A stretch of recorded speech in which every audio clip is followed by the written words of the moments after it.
दोस्तों नमस्कार। ये मेरे पीछे आप बिल्डिंग देख रहे हैं ना, ये रेल भवन है और इस बिल्डिंग में सूचना प्रसारण मंत्री अश्विनी वैष्णव बैठते हैं। अभी अश्विनी वैष्णव ने हम लोगों से बात की, नहीं पत्रकारों से बात की। उन्होंने एक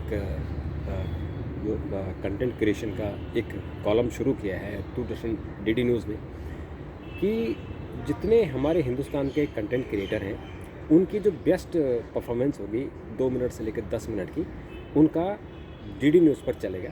और उसमें बहुत सारे उन्होंने अनाउंसमेंट की है। वो अनाउंसमेंट क्या है वो उसके लिए आपके लिए बहुत अच्छी खबर है, बहुत गुड न्यूज़ है। इसलिए मैंने सोचा कि मैं आपको बताऊं।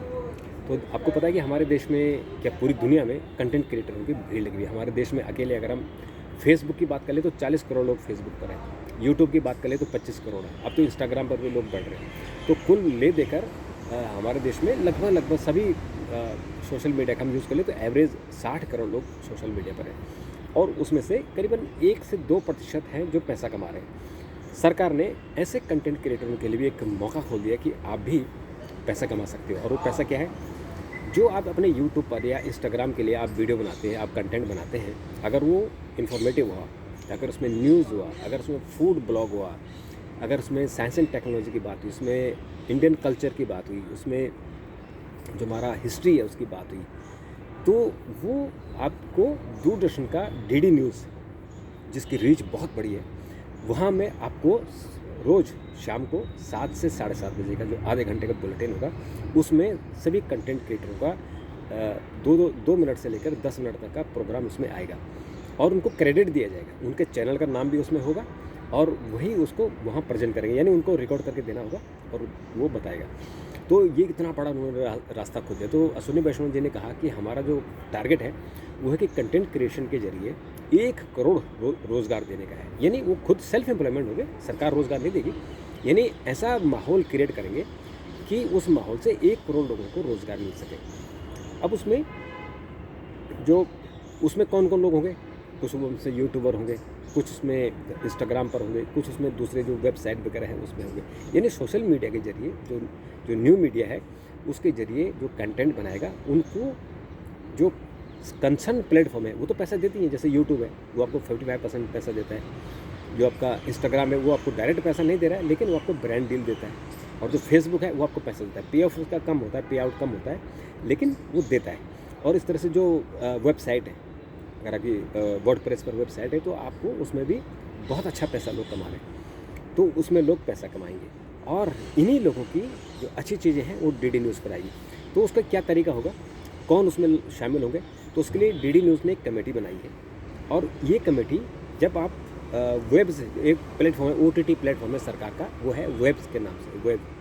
तो वेब के नाम पे जैसे टाटा स्काई है या डिश एंटेना है, इसी तरह से गवर्नमेंट ऑफ इंडिया का प्रसार भारती का वेब है, वेब प्लेटफॉर्म, OTT प्लेटफॉर्म। उसमें आपको एक अप्लाई करना होगा और अप्लाई करके अपनी वीडियो को, अपनी कंटेंट को आपको अपलोड करना होगा।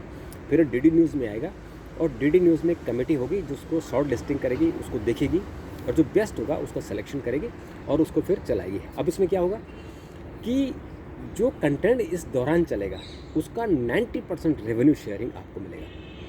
यानी रेवेन्यू शेयरिंग मॉडल पर यह है कि मान जाए कि 7 बजे से लेकर शाम को और 7:30 बजे तक का आधे घंटे का टाइम है। इस आधे घंटे के टाइम में मान जाए कि 10 कंटेंट क्रिएटरों का इसमें जो उनके कंटेंट है वो उसमें एयर किया गया है, यानी उसको टेलीकास्ट किया गया है। और इसमें माना जाए कि एडवर्टीजमेंट आया है 1 करोड़ रुपए का या 1 लाख रुपए का, सपोज हम मिनिमम चले 1 लाख रुपए का, क्योंकि दूरदर्शन के पास बहुत ज़्यादा एडवर्टाइजर है। तो इसमें अगर मान लीजिए 1 लाख आया तो वो 1 लाख का 90,000 रुपये इन 10 लोगों में बांटा जाएगा और 10% केवल प्रसार भारती अपने पास रखेगी। तो वो 90,000 केवल आपके जो मिनिमम है 2 मिनट से लेकर 10 मिनट तक का, उसका आपको मिल जाएगा। मान लीजिए 10 लोग हैं तो ऑलमोस्ट 9,000 रुपये एक आदमी को मिल गए एक दिन का, तो इसमें क्या हट जाए। तो इस तरह से ये चीज़ें चल रही हैं और ये बहुत अच्छा एक डिसीज़न है जो हमारे कंटेंट क्रिएटर हैं जिनको ऐसा लगता है। मैंने भी मंत्री जी से एक सवाल पूछा कि भाई ये जो गूगल है, मेटा है, ये क्यों रेवेन्यू कम देते हैं हिंदुस्तान में, जबकि US में ज़्यादा देते हैं, यहाँ भी वो 55% केवल देते हैं, बाकी नहीं देते हैं, और इंस्टा तो देते ही नहीं। तो उन्होंने कहा कि नहीं, इसमें हम लोगों ने इनको जो ये प्लेटफॉर्म प्रोवाइडर हैं, गूगल है, मेटा है, इनको बुलाया है। इन सबने बार बार बात की है कि भाई आप रेवेन्यू शेयरिंग मॉडल ठीक रखो, क्योंकि आप पैसा जब हिंदुस्तान से कमा रहे हो और आप विदेश लेके जा रहे हो, तो आप जो कंटेंट जिनके माध्यम से आप पैसा कमा रहे हो उनको तो कम से कम आप एक जायज़ आपको पैसा देना चाहिए। तो उसमें बातचीत को अभी जो है बात करेंगे।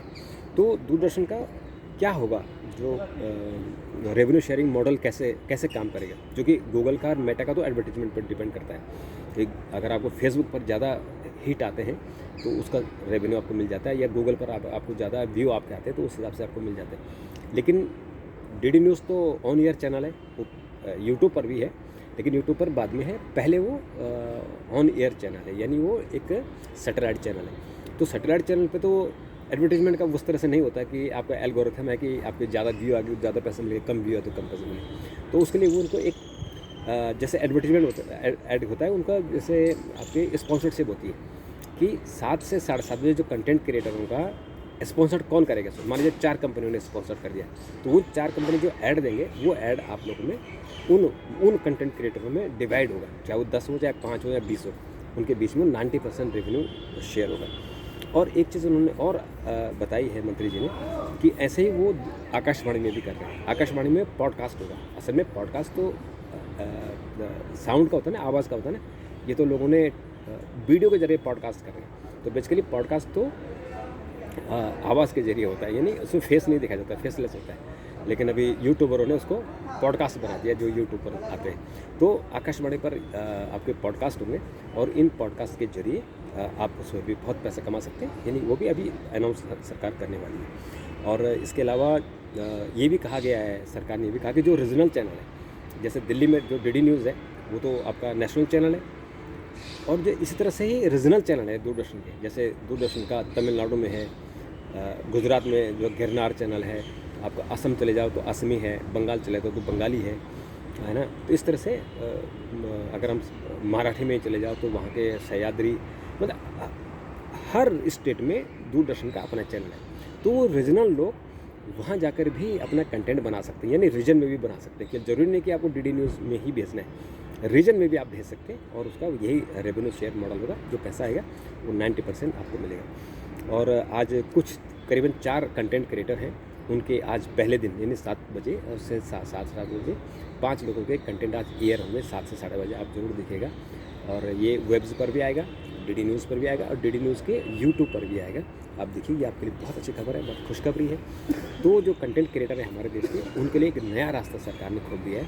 आप उसको एंजॉय कीजिए, मस्त रहिए, पैसा कमाइए और लोगों को भलाई लोगों में कीजिए। और मैंने ये भी सरकार से कहा कि जो कंटेंट क्रिएटर पैसा कमा रहे हैं, खुद से तो लाखों रुपए कमा रहे हैं, लेकिन जो उनकी टीम होती है, उनका जो वीडियो एडिटर है, उनका कैमरामैन है, उनकी टीम के लोग, उनको कम पैसा देते हैं। तो उनको भी एक लेवल प्लेइंग होना चाहिए। अगर मान लीजिए किसी वीडियो से आपने 10 लाख रुपए कमा रहे हैं, तो अपने टीम के मेंबर को भी उसको बांटना चाहिए, क्योंकि मेहनत तो उनकी भी उतनी, जो पर्दे के पीछे लोग होते हैं उनकी भी उतनी मेहनत होती है। तो मंत्री जी ने कहा कि ये लेबर लॉ में आता है और लेबर मिनिस्ट्री को इसको ज़रूर देखना चाहिए। हम चाहते हैं कि लेबर प्लेइंग फील्ड हो, ये सबके लिए, कंटेंट क्रिएटरों के लिए, जो कंटेंट क्रिएटरों की टीम है उनके लिए भी अच्छी खबर है। तो आपको कोई इसमें आपको सुझाव हो या कोई कमेंट आपको करना हो तो ज़रूर दीजिए। और सवाल अगर जो आपको मन में हो ज़रूर पूछे। हमने मंत्री जी से पूछा, हो सकता है मुझे याद ना रहो, एक बार सवाल पूछेंगे तो मैं उनका जवाब दूंगा। अभी के लिए इतना, फिर मुलाकात होगी। नमस्कार।